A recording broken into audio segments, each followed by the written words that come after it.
நண்பர்கள் அனைவருக்கும் வணக்கம். இன்னைக்கு இந்த காணொலியில ஒரு அருமையான கதையை தான் நான் உங்ககிட்ட சொல்ல போறேன். முதல்ல இந்த கதையோட கரு என்னன்றதா சொல்லிடுறேன். தீபக் அப்படின்ற ஒரு ஏழை மாணவன் இருக்கான். இவனோட குடும்பம் ரொம்ப ஏழ்மையில இருக்காங்க. இவன் நல்லா படிப்பான்றதுனால ஸ்காலர்ஷிப் வாங்கி ஒரு பெரிய காலேஜ்ல இவனுக்கு படிக்கிற வாய்ப்பு கிடைக்குது. அப்போ வந்து யஷ்வின்ற ஒரு பொண்ணு கூட பழகுற சந்தர்ப்பமும் இவனுக்கு கிடைக்குது. அந்த யஷ்வியோட அப்பா இருக்கார்ல, இவனுக்கு வீட்லயே வேலை போட்டு தராரு. அந்த வேலையில இவன் ஒரு தப்பு பண்ணிட்டான் அப்படின்ற மாதிரி வெளியே துரத்தி விடுறாரு. அதுக்கப்புறம் தீபக்கு என்ன மாதிரியான விஷயங்கள்லாம் பண்ணாரு, அவர் நினைச்ச விஷயத்த அவர் சாதிச்சாரா இல்லையான்னு சொல்றதுதான் மீதி கதை. கண்டிப்பா இந்த கதை உங்க எல்லாருக்குமே பிடிக்கும்னு நம்புறேன். இதே மாதிரி நிறைய கதைகள் ஏற்கனவே நம்ம சேனல்ல நம்ம போட்டிருக்கோம். அதெல்லாம் பார்க்கணும்னா நம்ம சேனலை சப்ஸ்கிரைப் பண்ணி வச்சுக்கோங்க.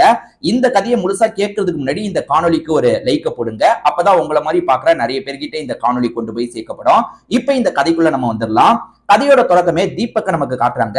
தீபக்க பொறுத்த வரைக்கும் ஒரு ஏழை குடும்பத்தை சேர்ந்தவரா இருப்பாரு. அதாவது அப்பாவும் அம்மாவும் ஒரு சாதாரண கூலி வேலை தான் பார்த்துட்டு இருக்காங்க. அப்பாவுக்கு உடல்நிலை சரியில்லாம போனதுனால அம்மா இப்ப வந்து அந்த கூலி வேலையை பார்த்துட்டு இருக்காங்க. இவரை பொறுத்த வரைக்கும் 12th நல்ல மார்க் வாங்கியிருப்பாரு. ஸ்காலர்ஷிப்லயே இவருக்கு ஒரு பெரிய காலேஜ்ல வந்து வாய்ப்பு கிடைக்குது. இவர் அந்த காலேஜ்ல படிக்க ஆரம்பிக்கிறாரு. அந்த காலேஜ்ல மேக்சிமம் பெரிய இடத்து பசங்க தான் படிப்பாங்க. ஆனா இவர் ஸ்காலர்ஷிப் மூலியமா அந்த காலேஜுக்குள்ள நுழையிறாரு.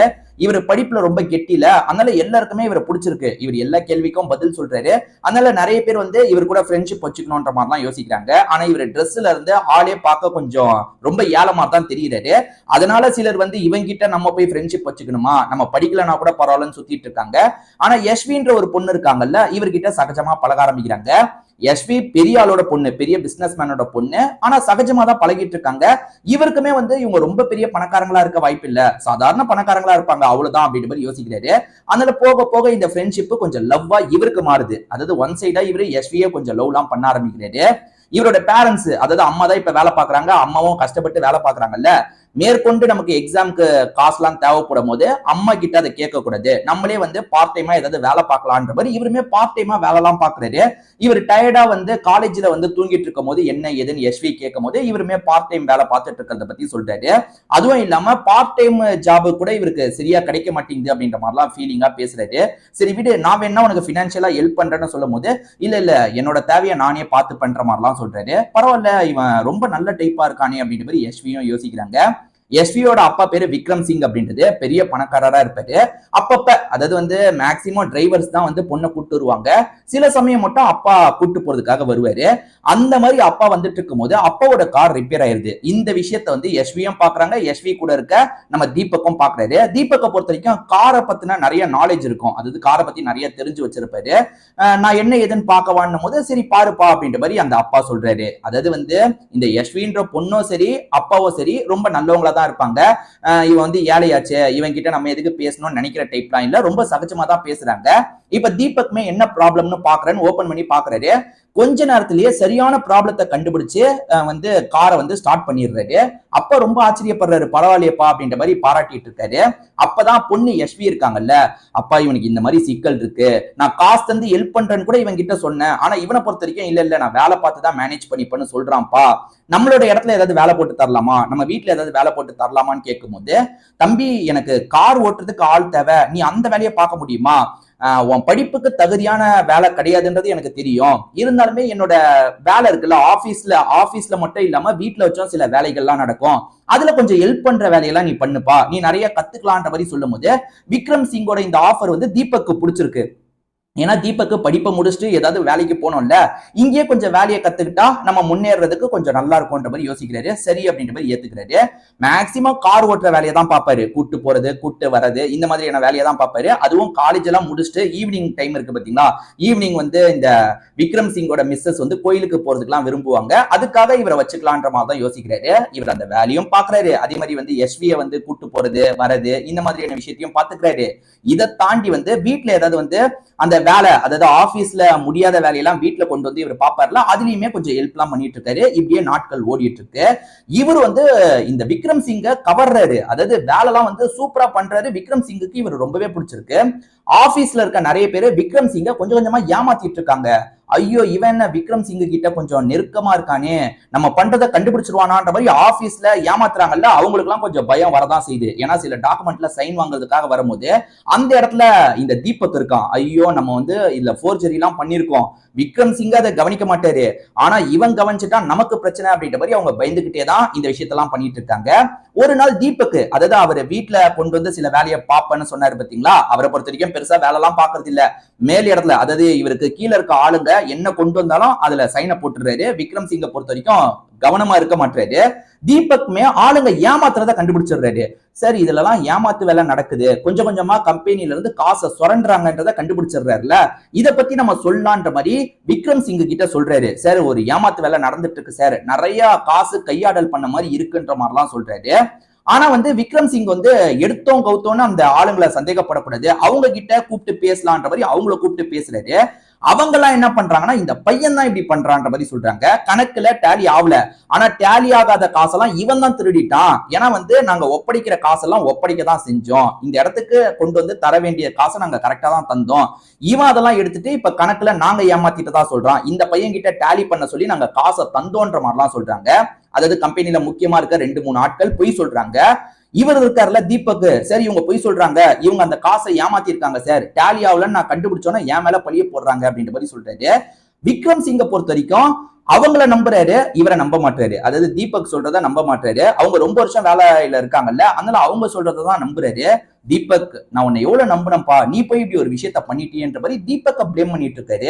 யஷ்வியா அந்த இடத்துக்கு வராங்க, எதுக்காக இப்படி பண்ணன்ற மாதிரிலாம் கேக்குறாங்க. யஷ்வி சத்தியமா நான் இந்த விஷயத்த பண்ணல யஷ்வி, புரிஞ்சுக்கோ அப்படின்ற மாதிரி இவர் எவ்வளவோ சொல்றாரு. ஆனா யஷ்வி ஏத்துக்க மாட்டாங்க, அப்பாவும் ஏத்துக்க மாட்டாரு. இதுக்கப்புறம் இந்த இடத்துல உனக்கு வேலை இல்ல, நீ கிளம்புன்ற மாதிரி சொல்றாங்க. இவருக்கு ஒரு மாதிரி கஷ்டமாயிருது, என்னன்னா வேலை இது இல்லைன்னா கூட இன்னொன்னு வேலையை பாத்துக்க போறோம், ஆனா நம்ம போய் சொல்லிட்டோம்னு சொல்லிட்டாங்களே அப்படின்ற மாதிரி ரொம்ப உடஞ்சு போயிடுறாரு. அதே சமயம் இவர் யஷ்வியை வந்து ஒன் சைடா லவ் பண்ணிட்டு இருந்தாருல, அவங்க பணக்காரங்கன்னு தெரிஞ்சோனே அந்த லவ் இவருக்குள்ளேயே புதைச்சு வச்சிருப்பாரு.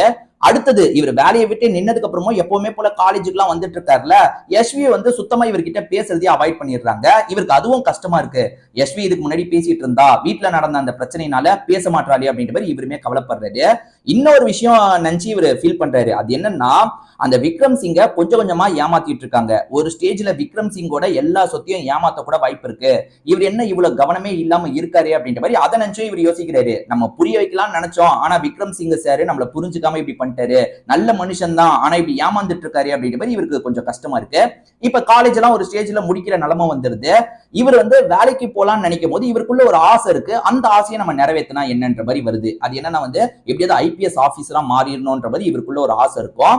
ஆனா அந்த ஆசையை வந்து நம்ம பேரண்ட்ஸை கஷ்டப்பத்தி பண்ணக்கூடாது. அதாவது வந்து இப்ப அதுக்குன்னு ப்ரிப்பேர் ஆகுறதுக்கு நிறைய செலவுலாம் ஆகும் பாத்தீங்களா, அதுக்கு முன்னாடி நம்ம ஒரு வேலைக்கு போலாம், வேலை மூலியமா நமக்கு வருமானம் வரும், பேரண்ட்ஸ்க்கும் கொஞ்சம் தரலாம், இதை தாண்டி நம்ம அந்த வேலைக்காக முயற்சி பண்றதுக்கு கொஞ்சம் காசை செலவு பண்ணலான்ற மாதிரி யோசிக்கிறாரு. யஷ்வி கூட சுத்தமா டச் இல்ல, காலேஜ்ல படிச்ச வரைக்கும் கூட டச் இருந்தது, அதாவது அவங்க பேசுறதையே நிறுத்திட்டாங்க, இருந்தாலும் பார்க்கவாது செய்வார்ல. ஆனா காலேஜ் முடிஞ்சதுக்கு அப்புறம் டச் எல்லாம் டோட்டலா கட் ஆயிருச்சு. இவருமே எப்படியாவது ஐபிஎஸ் ஆபீசரா மாறணும் அப்படின்ற மாதிரி வெறித்தனமா படிச்சுட்டு இருக்காரு. அதாவது வேலை பாக்குறாரு, அதே மாதிரி படிக்கிறாரு, இந்த மாதிரி நல்லா ப்ரிப்பேர் பண்ணிட்டு இருக்காருல. 2 வாட்டி எக்ஸாம் எழுதுறாரு, 2 வாட்டி எப்படியாவது நம்ம கிளியர் பண்ணிடலாம்ன்ற நம்பிக்கையில தான் எழுதுறாரு. ஆனா 2 வாட்டியுமே போயிருது, 3வது தான் கடைசி அட்டெம்ப்ட்.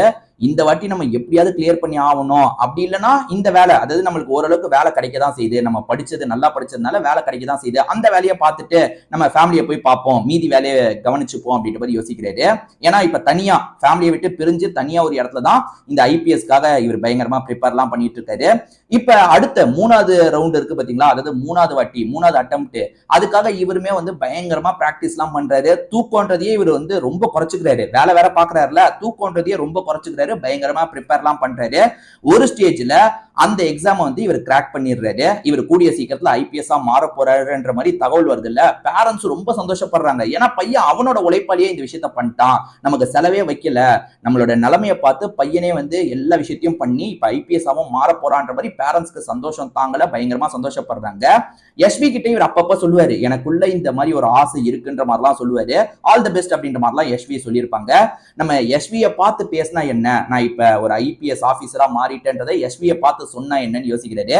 ஏன்னா இன்னமும் யஷ்வியை இவருக்கு ரொம்ப பிடிக்கும்ல, அதனாலதான் இப்படிலாம் யோசிச்சுட்டு இருக்காரு. இன்னொன்று பக்கம் விக்ரம் சிங் வந்து ரொம்ப மோசமான நிலைமைக்கு வந்துடுறாரு. அதாவது கூடியே இருக்காங்கல்ல அந்த ஆளுங்களை ரொம்ப நம்பி இருப்பாரு. அப்படி நம்புற ஆளுங்க என்ன பண்றாங்கன்னா கொஞ்சம் கொஞ்சமா வந்து இவரோட காசெல்லாம் சுரண்டிட்டு இருக்காங்க. நல்லா லாஸ் கணக்கை காட்டுறாங்க. சார் அந்த இதுல பண்ணோம்ல சார், அதுல லாஸ் ஆயிருச்சு, இதுல லாஸ் ஆயிருச்சு அப்படின்ற மாதிரி நல்லா பொய் கணக்கை தான் காமிச்சிட்டு இருக்காங்க. ஒரு ஸ்டேஜுக்கு மேலதான் வந்து நம்மளை சுத்தி இருக்க எல்லாருமே நம்மளை ஏமாத்துறாங்க. அந்த தீபக் பையன் கரெக்டா தான் சொன்னான். நம்ம தான் வந்து தீபக் மேல கோவப்பட்டு வீட்டை விட்டு துரத்தி விட்டுட்டோம், பெரிய தப்பு பண்ணிட்டோன்றது போக போக தான் இவருக்கு புரிய வருது. இப்ப ஆளுங்க வெளிப்படையாவே ஏமாத்துறத சொல்றாங்க. ஆமா இந்த விஷயத்தெல்லாம் பண்ணிருக்கோம், உங்களால எதுவுமே பண்ண முடியாதுன்ற மாதிரிலாம் பேசுறாங்க. இவருக்கு ரொம்ப கடுப்பா இருக்கு. இப்ப அவங்களோட கை ஓங்க ஆரம்பிச்சிருச்சு. அதாவது ஷேர் எல்லாத்தையும் கொஞ்சம் கொஞ்சமா அவங்க பக்கம் இழுத்துட்டாங்க. இப்ப கம்பெனிக்கு உரிமையாளர்ன்ற மாதிரி அவங்க பேசுறாங்க. என்ன பண்றது அப்படின்ற மாதிரி ரொம்ப கடுப்புல இருக்காரு.